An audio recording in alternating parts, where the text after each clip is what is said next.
sinalo mo pumunta dito, ha? Bakit?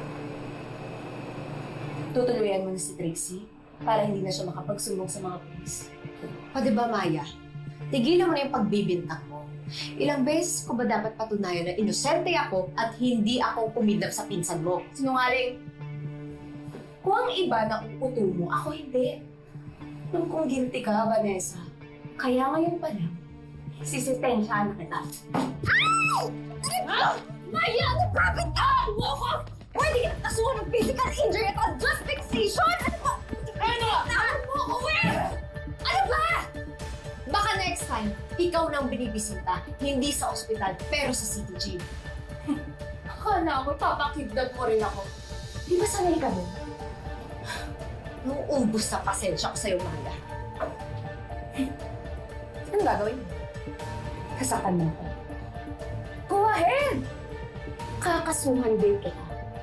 Walang kaso pag self-defense.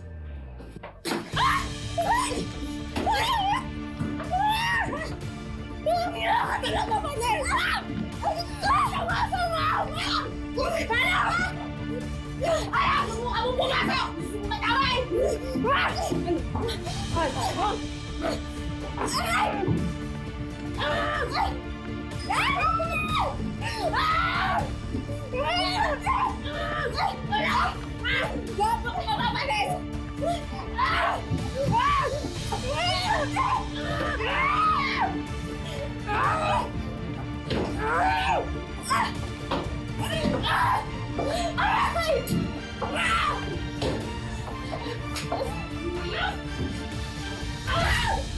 Ano, Maya?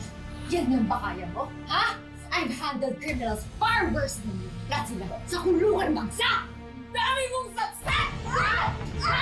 Ikaw yung kinakabahan ka na ngayon! Dahil sa oras na masalita si Trixie, lisensya mo magiging table waiver na na! Kasi ako ang pumarap! Vanessa!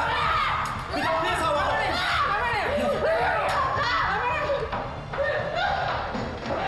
Anong ginagawa mo sa asawa ko? Papatayin mo ba siya?